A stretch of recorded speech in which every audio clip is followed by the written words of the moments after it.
Boa noite, quase 8 horas, então nós vamos caminhar para a nossa live da noite, quase 8 horas, vamos caminhar para a live da noite. Ei, Onara, abraço, Noelinho. Vamos caminhar para... Ei, seu Hélio, bom te ver aqui para a live da noite. Estamos falando de aprender a esperar em Deus, né? Então vou esperar um pouquinho que os irmãos estão chegando. Patrícia, amada, querida, né? Glória a Deus, bem-vinda. Estamos aqui no aguardo. Pois é, durante essa semana a gente passeou sobre nessa aventura de aprender a esperar em Deus, baseado na carta, oi Celeste, na carta de Paulo aos Tessalonicenses. Hoje nós vamos concluir. Mas eu quero começar com uma oração, porque eu estou hoje muito tocado, assim. É muita gente que tem morrido, né, irmãos, ao redor do mundo. Mesmo que eu penso que esse corona, ele vai passar e ele tenha matado muito menos pessoas do que, por exemplo, a tuberculose, que mata muito mais anualmente, mas tem gente morrendo. Então a gente deve se compadecer dos que estão sofrendo, né? Orar a Deus para consolar as famílias que têm perdido entes queridos ao redor do mundo. Muita gente, às vezes alguns, como nós vimos na palavra de ontem, morreram sem esperança, né? Sem Cristo. Os que morreram em Cristo morreram com esperança, e podemos, as famílias, serem consoladas, consolar uns aos outros. Mas os que morrerem sem Cristo é terrível, é um tremendo tristeza, desespero mesmo.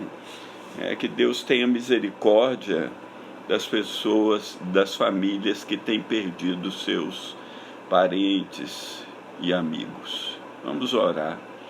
Pai, em nome de Jesus, quero te pedir que o Senhor tenha misericórdia das famílias, tantas famílias ao redor do mundo que têm perdido seus entes queridos. Nos Estados Unidos são mais de 400 mil casos dessa doença e não sei, mais de sei lá quantos, 20 mil mortos. E ao redor do mundo, o Brasil, mais de 1.500. E por aí, por trás de cada uma dessas pessoas tinha um rosto, tinha um nome, tinha uma família que está sofrendo. Quero te pedir pela tua misericórdia para com eles, com essas famílias, em nome de Jesus. E nos dá graça, sabedoria e amor para que a gente possa chegar ao coração de muitos. Em nome de Jesus. Amém. Então, queridos, estamos... Ei, Marlene, estamos hoje na última volta dessa corrida de aprender a esperar em Deus, na primeira carta aos Tessalonicenses. Semana que vem, amanhã vou ter folga. Semana que vem, a partir de segunda-feira, nós vamos entrar na segunda carta e como ela complementa a primeira. Bom, na primeira carta a gente viu algumas coisas essenciais, porque a carta, o coração dela é a volta de Cristo.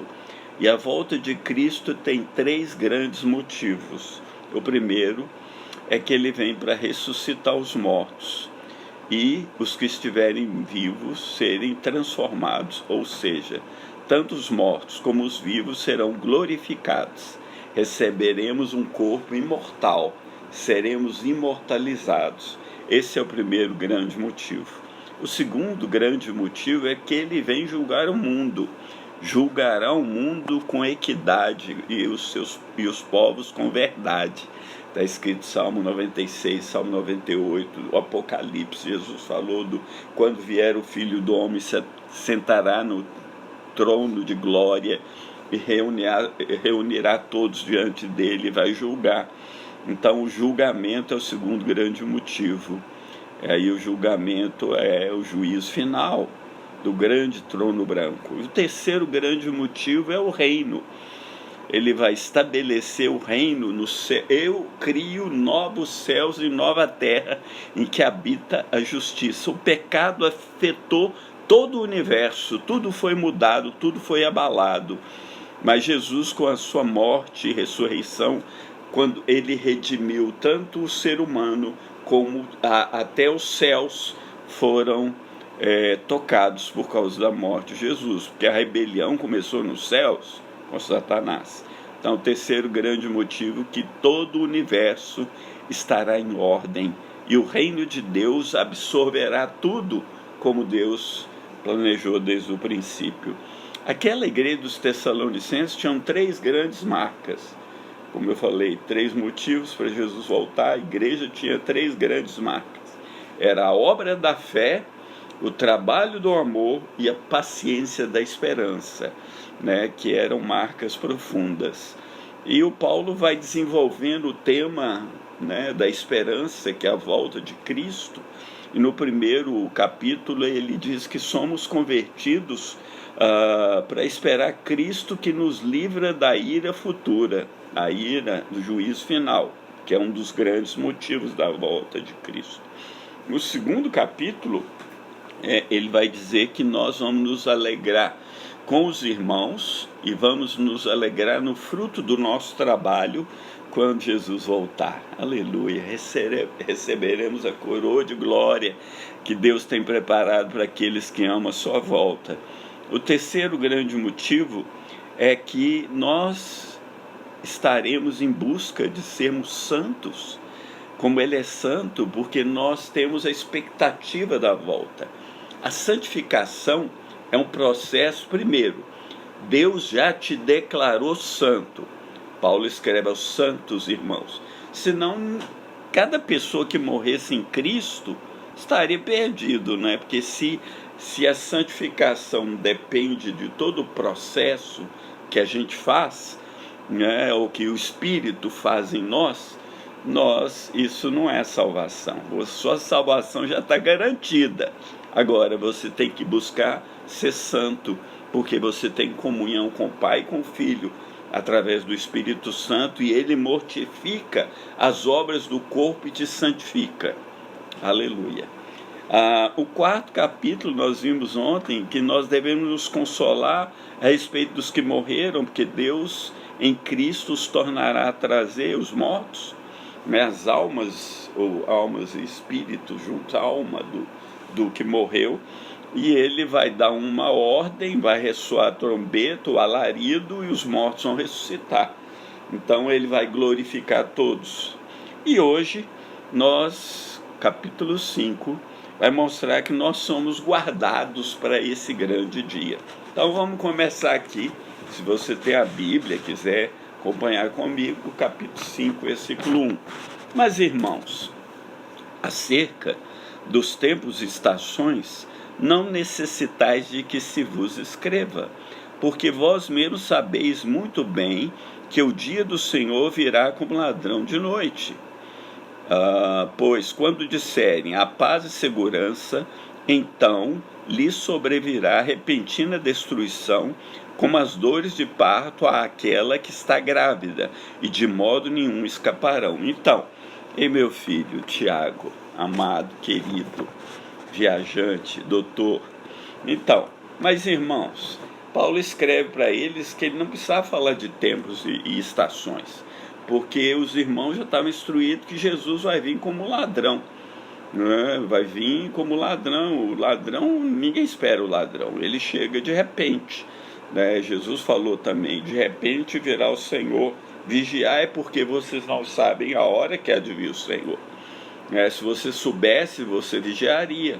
né, se o ladrão vem, né? Então, se ele vem como ladrão, vai ser um momento, principalmente, que o mundo não espera, né? O mundo vai dizer, a paz e segurança, né? O governo agora colocou tudo em ordem, o governo mundial, o mundo está pacificado, mas aí de repente começa a destruição, começa as punições de Deus sobre a rebelião humana, e de repente Jesus vem, e com uma mulher que está grávida, de repente nasce o filho, pá! Aquela dor terrível que acontece por um momento, aí depois ela se alegra, né? Mas vós, irmãos, versículo 4, não estáis em trevas para que aquele dia vos surpreenda como ladrão. Quem é sábio, Daniel falou, vai resplandecer como as estrelas. Então, o dia do Senhor não deve te pegar de surpresa, porque você está vivendo para a glória de Deus. Você está se santificando, você está buscando o Senhor. E quanto mais perto do dia do Senhor, Jesus falou, quando virem esses sinais, levanta a cabeça, porque o dia está mais perto. Você vai saber que o dia está mais perto. Paulo deu a dica. Qual a dica que ele deu? Eu vou falar sobre ela semana que vem. Apostasia e aparecimento do anticristo. Então, nós não somos da noite, nem das trevas. Não durmamos, versículo 6, pois como os demais, mas vigiemos e sejamos sóbrios. Sobriedade, modo correto de viver, uma vida íntegra, reta, né? Por quê? Porque os que dormem, dormem de noite, os que se embebedam, embebedam-se de noite. Você percebe que a maioria das orgias, farras e problemas e pecados de todo tipo são cometidos à noite? Porque as trevas ocultam, ou eles pensam que ocultam as coisas, mas não oculta de Deus, não é? Mas nós que somos do dia, sejamos sóbrios, vestindo-nos da couraça da fé, a couraça da fé, né, que nos protege dos dardos inflamados do maligno, a couraça do amor, né, que a gente sabe que Deus nos ama, e que nós amamos o Senhor, e que nós amamos os nossos irmãos, e isso é uma couraça, porque nos dá convicção e certeza que nós somos de Deus, como o 1 João está escrito no capítulo 4, eu sou de Deus, nós somos de Deus. Por quê? Porque amamos os irmãos e praticamos a justiça.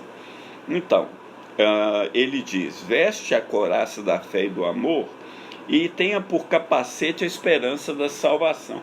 Põe aquele elmo, né? Aquele elmo maravilhoso, aquele capacete glorioso do soldado, que para nós é a esperança da salvação. Porque nós esperamos que a nossa salvação seja completa quando Jesus vier e nos glorificar. A nossa salvação já começou. Ela é hoje, mas ainda não é totalmente. Ela será, porque seremos glorificados. E aí o versículo 9, né, capítulo 5, versículo 9, olha o que o Paulo repete, a mesma coisa que ele disse no capítulo 1. O que ele diz? Porque Deus não nos destinou para a ira. Se você estiver aí ouvindo, dá um glória a Deus, porque Deus não te destinou para a ira, para o juízo final. Deus não te destinou para a punição dos homens ímpios, que rejeitam a verdade e que vivem na mentira, no engano, em todo tipo de pecado. Deus te destinou para a salvação, ele falou. Deus te destinou para a aquisição da salvação por nosso Senhor Jesus Cristo, aleluia. Você foi marcado para a salvação, você existe para a salvação, você tem tido a oportunidade maravilhosa de Deus de ouvir dele a palavra da salvação, e tendo nele crido, então você foi justificado pela fé, e o meu justo viverá da fé. né? E no versículo 10 fala: por nosso Senhor Jesus Cristo, que morreu por nós, glória a Deus, para que quer vigiemos, quer dormamos, vivamos juntamente com Ele. Por isso, exortai-vos uns aos outros e edificai-vos uns aos outros, como também o fazeis. Então eu estou aqui, né, te exortando em amor, te consolando e trazendo uma palavra de edificação para que você se console. Os Tessalonicenses estavam vivendo desse modo, estavam se consolando uns aos outros, estavam se firmando na verdade, né? Agora, o mundo não vai estar preparado para isso. O mundo está na noite. O mundo está se preparando para a nova ordem mundial. O mundo está preparando para a vinda do anticristo. E ele vai tomar o poder aí sobre o mundo. E ele vai reinar. Depois vamos falar mais sobre ele. E aí, nós que somos do dia, fiquemos firmes na verdade, não é? Tudo isso porque nosso Senhor Jesus Cristo morreu e ressuscitou por nós.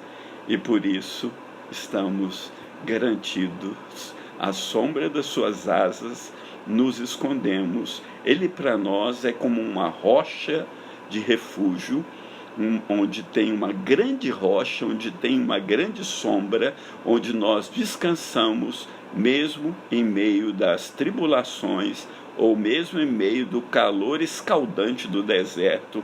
Ele é como uma sombra de uma grande rocha. Aleluia. E aí, continuando 1 Tessalonicenses, capítulo 5, o último, né? Nós estamos na reta final. Ele faz algumas considerações finais. Nós estamos chegando nessa reta, já vemos a linha de chegada adiante. Versículo 12. E rogamo-vos, irmãos. Paulo tem essa maneira peculiar, né, de falar o coração dos irmãos. Ele roga, ele pede, tipo quase assim, pelo amor de Deus, um rogo. Rogar é falar isso. Rogamos, irmãos, que reconheçais os que trabalham entre vós. Aleluia, agora é a minha parte, né? Reconheça os que trabalham entre vós e que presidem sobre vós no Senhor. Alguns que estão me ouvindo, nós presidimos sobre vocês no Senhor, mas sem sermos dominadores do rebanho. Mas os que presidem no Senhor, eles também admoestam os cristãos. Eles são uma trombeta de Deus, né? Como Joel falou: tocai a trombeta em Sião, soe um alarme no seu santo monte, né? Proclamai um jejum. Então tem a hora de proclamar, de chamar o povo à oração, de chamar o povo ao arrependimento.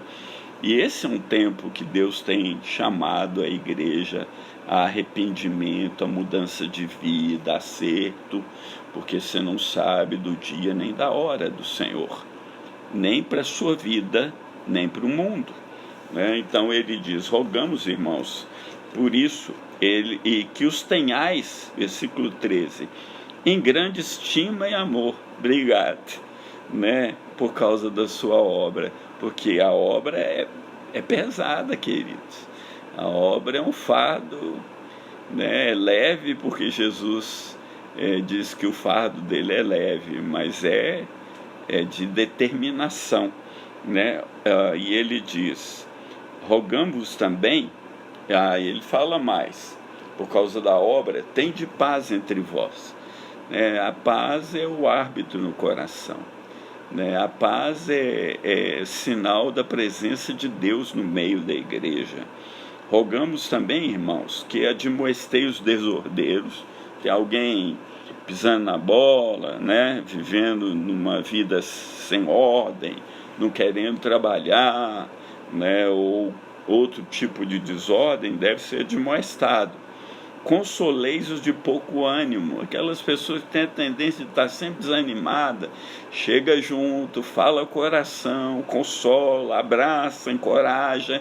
Sustenteis os fracos Aquele que é fraco, você vai lá, levanta, suporta. Suporta não no sentido, vou suportar esse irmão. Não.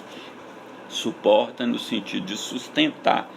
E seja paciente com todos.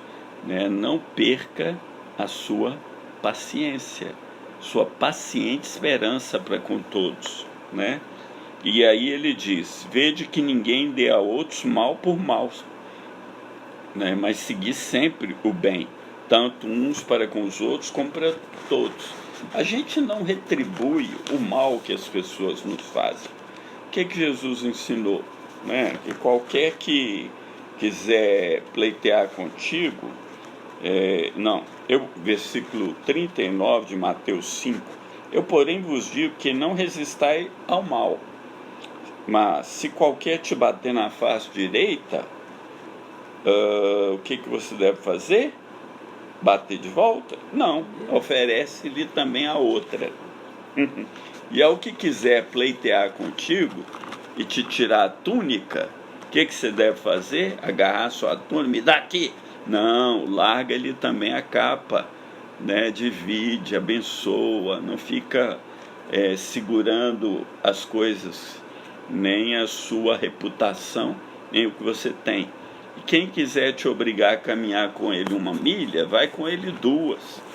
Dá a quem te pedir. E esses dias, isso aqui é difícil, né? Dá a quem te pedir e não te desvies daquele que quiser tomar emprestado de ti. Né? Se você perceber que a pessoa quer emprestado, eu tenho usado um critério.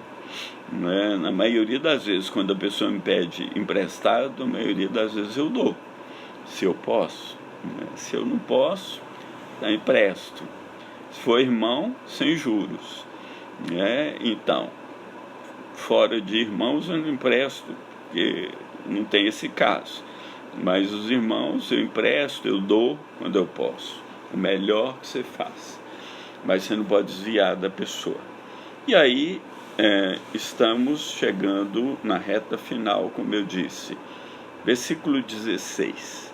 Aí tem uma série de recomendações de Paulo à igreja dos Tessalonicenses e que vale demais para nós. A primeira delas está: regozijai-vos sempre. Versículo 16.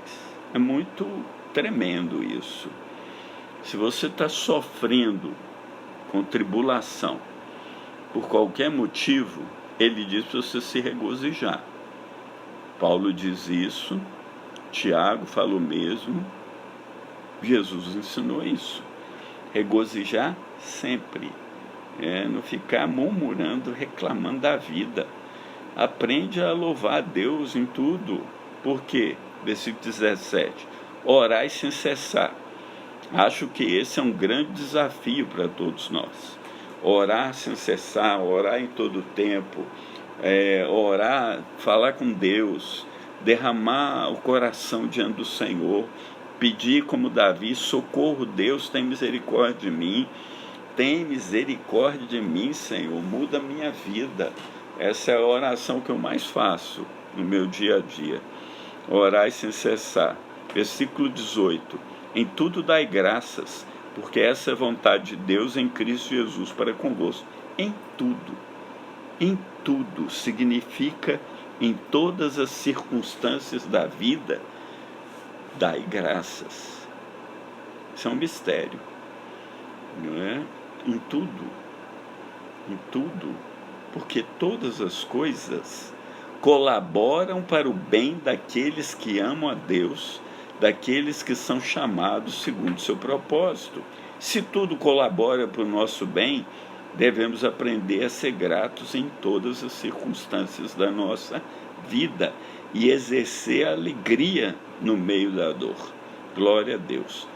Versículo 19. Não extingais o Espírito. Não extingais o Espírito. Quer dizer que se você estiver pisando na bola, se afastando de Deus, você pode entristecer o Espírito Santo e extinguir o Espírito na sua vida. Não que o Espírito não vai diminuir nunca, né? Mas entristecendo o Espírito, você perde todo o vigor cristão. Então, não extinga o espírito. E 20, não despreze as profecias. Começando os profetas do Velho Testamento, dos profetas do Novo, das profecias que Paulo entregou aqui nessa carta. Não despreza a palavra de Deus, em suma, porque toda profecia é dada pela vontade de Deus. Homens santos de Deus, movidos pelo Espírito, falaram as palavras de Deus. Então, a profecia é como uma luz que alumia em lugar escuro até que o dia esclareça e a estrela da alva brote em seu coração. E, mormente, ou principalmente, a profecia que trata da volta de Jesus, porque um dia o sol vai brilhar sobre nós. Aleluia. Então, e ele diz mais: examinai tudo, retende o bem. Ele não está falando para você examinar tudo, não significa que você vai ler todo tipo de coisa ou tomar ciência de tudo quanto é bobagem, tudo quanto é heresia. Não.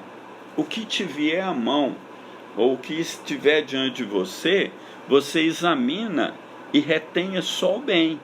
O que for mal, o que for contra a palavra de Deus, você despreza, porque isso não vai te fazer o bem. Porque ele vai dizer no versículo 22, abstende-vos de toda aparência do mal.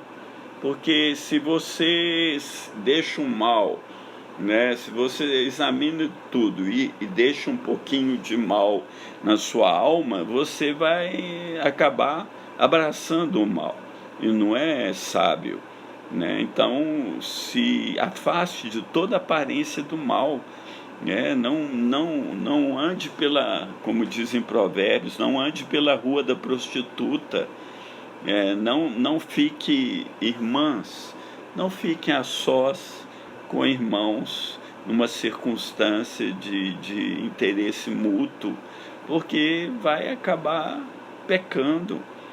Absteme de aparência do mal. Não dê lugar para isso. Não, o Satanás anda em derredor como um leão buscando alguém para devorar. Então não deixa ele, não dá vantagem para ele, senão ele vai entrar. E o mesmo versículo 23, e o mesmo Deus de paz vos santifique em tudo, e todo o vosso espírito e alma e corpo sejam plenamente conservados, irrepreensíveis para a vinda de nosso Senhor Jesus Cristo. Aleluia! Então, o mesmo Deus de paz, Deus é o Deus de paz. Jesus falou: tende bom ânimo, eu venci o mundo, minha paz vos dou, não vou lá dou como o mundo dá. Então, Jesus te dá a paz. Por quê? Porque Ele é o príncipe da paz. Ele é aquele que nos reconciliou com Deus. E Ele diz: tendo sido justificados pela fé, temos paz com Deus. Então, a paz com Deus é fruto de alguém que foi justificado pela fé. Então, ele diz: Ele é o Deus da paz que nos santifica em tudo. Primeiro, como eu disse antes, Deus já te santificou. Você já foi declarado justo, já foi declarado santo, até porque se você morrer hoje, você está garantido, Agora, ao mesmo tempo, por causa da comunhão que temos com o nosso Pai, Ele está nos santificando pelo Espírito e pela palavra, e nós agarramos a palavra de Deus, guardamos no nosso coração, e estamos sendo santificados em tudo, no caminhar cristão. E todo o vosso espírito, alma e corpo, eu acho que esse versículo é único aqui no Novo Testamento, quando Paulo fala de corpo, alma e espírito, o homem. O espírito e a alma, não sabemos como separar uma coisa da outra, mas o corpo sim, onde está a alma, quem eu sou, minha identidade, e o meu espírito que se conecta com Deus. Tudo isso, seja plenamente conservado, irrepreensível para a vinda de nosso Senhor Jesus Cristo. Então, você inteiramente, ou você todo, deve ser considerado, vai ser guardado irrepreensível para a vinda. Então, como eu disse antes, né, a batalha toda de Tessalonicenses é a preparação da vinda, né? A santificação, eu diria, uma pista dupla, lado a lado, Deus e o Espírito Santo, e nós trabalhando para cada dia estarmos mais parecidos com Cristo, porque nós, aquele que tem essa esperança da volta de Cristo, se purifica a si mesmo como ele é puro. Aleluia! Então, encerrando a carta, os 5 últimos versículos. 1 Tessalonicenses 5, versículo 24. Fiel é que vos chama, o qual também o fará. Deus é fiel, e Ele começou uma boa obra na sua vida e na minha, e Ele vai completá-la até aquele dia. Deus é fiel, e essa ideia que eu posso ser infiel e Deus permanece fiel a mim, não é verdadeira, porque infiel é aquele que não tem fé. A ideia que Paulo escreveu é que se você for infiel, Deus vai negar o infiel. Então, não seja infiel, seja fiel. Confie, tenha fé em nosso Senhor Jesus Cristo. Se firme na fé, cresça na fé. Abra o coração para a palavra de Deus, porque por ela a sua fé é aperfeiçoada. E seja obediente à verdade, que isso também fará a sua fé ser afiada como uma espada ou como uma faca. Irmãos, Deus vai fazer, Ele vai completar a obra em você. Não se preocupe, nem se afadigue. Deus vai completar a obra dele na sua vida. Irmãos, orai por nós. O Paulo é um cara humilde e simples, Ele pede oração porque ele confia que os irmãos vão orar, que Deus, por conseguinte, vai abençoá-lo pela oração dos irmãos. Então, ora por nós. Eu também peço oração.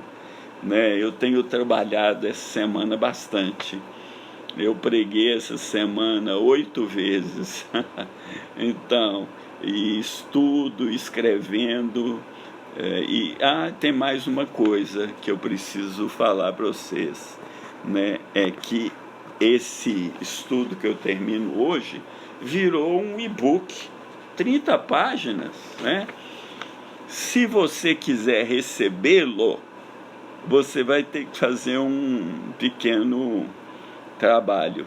Você vai entrar no meu YouTube, que é o William Robson Leite. Deixa eu ver se tem jeito de eu escrever aqui. O William Robson Leite, WILLIAM de Maria, Robson Leite. Então você vai escrever lá no YouTube William Robson Leite, vai me aparecer. Aí você entra no meu canal lá, se inscreva lá, porque esse é o desafio. E aí fala, eu quero o e-book, e eu vou te mandar gratuitamente. Eu vou te mandar esse e-book, Aprendendo a Esperar, 30 páginas aqui, e também te mando de graça o meu livro Inesperado Fim, que tem aí, 150 páginas mais ou menos. Mas vai ser via YouTube, ok? YouTube, William Robson Leite, ok? Que ele diz, saudai a todos os irmãos com ósculo santo. Dá um beijo aí em todos, Paulo fala, e eu gosto muito de beijar todo mundo, Então eu estou com falta disso.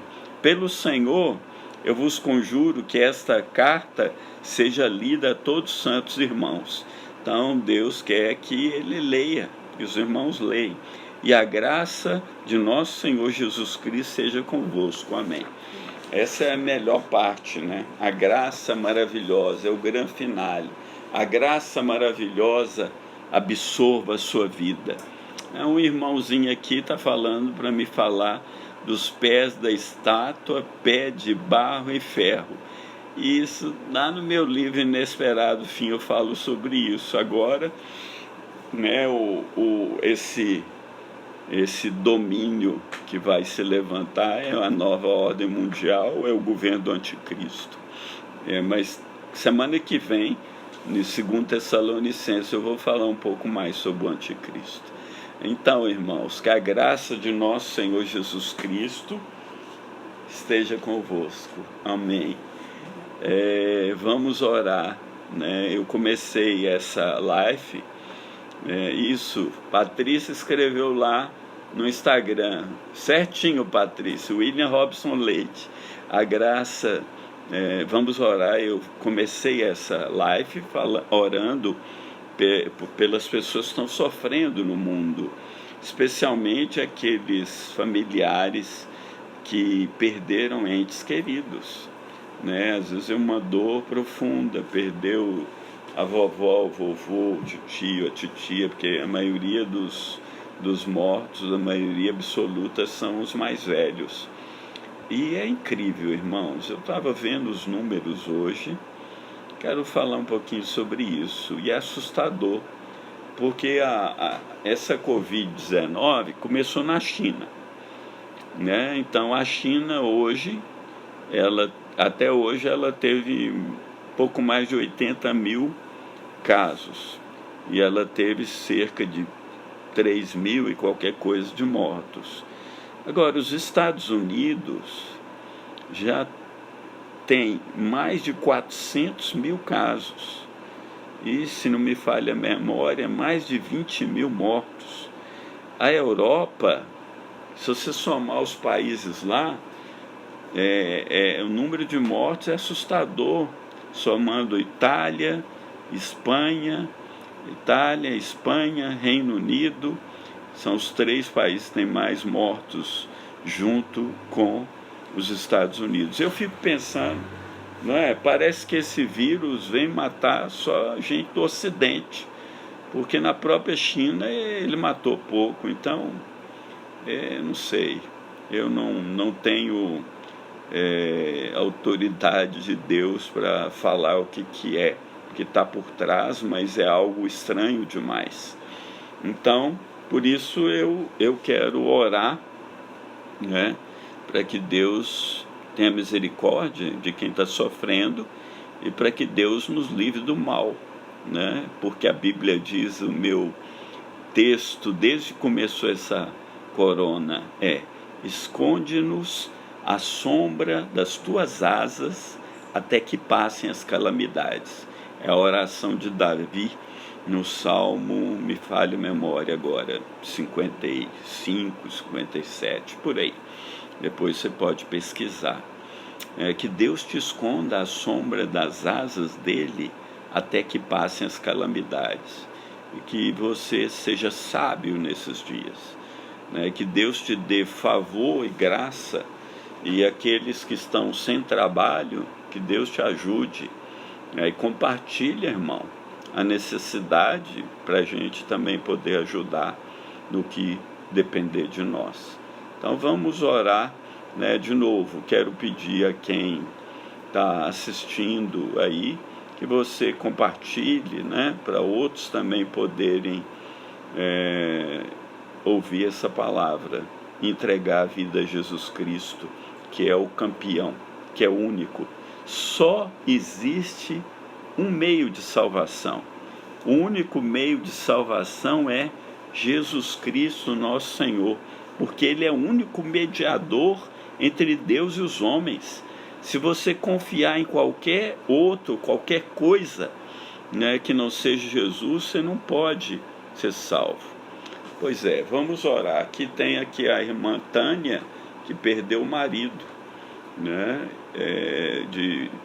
deve ser de Covid-19, não está podendo, ela não está podendo enterrar o marido, imagina. Deus tenha misericórdia da Tânia. Senhor, tenha misericórdia da nossa irmã aqui, da Tânia. Vem socorrê-la, vem consolar o coração dela. Se o marido era um cristão, que ela seja consolada, porque certamente ele ressuscitará na ressurreição do último dia. Deus, em nome de Jesus, quero te pedir que o Senhor traga consolação sobre as famílias que têm perdido entes queridos, que os ajude a superar essa dificuldade e a não temer o futuro. Ajuda, Senhor, livra-os do mal. E muitos que perderam entes queridos podem também estar contaminados. Ajuda-os a vencer essa batalha contra esse vírus. Traga cura, traga libertação, traga salvação sobre eles, Senhor. Porque o Senhor é Deus, o Senhor reina sobre todas as coisas. O Senhor, com o sopro dos seus lábios, pode enviar esse vírus para longe de nós. Então sopra sobre o Brasil, sopra sobre essas famílias. Tem misericórdia, Deus. Tem misericórdia, Deus. Tem misericórdia. E Deus, eu quero orar pelos nossos governantes, que dê a eles o temor, a sabedoria, nosso presidente, os presidentes da Câmara, do Senado, do Supremo, né, que eles, os governadores, prefeitos, que eles se compadeçam verdadeiramente da população, porque não é só o caso de quem está sofrendo pelo vírus, também quem está perdendo o trabalho, está deixando de ganhar e está com dificuldade financeira em casa. Tem misericórdia, Deus, tem misericórdia. Teu é o reino, teu é o poder, tua é a glória para sempre. Amém. Amém. Boa noite, queridos. Aí, compartilha aí, né? Porque outros podem ouvir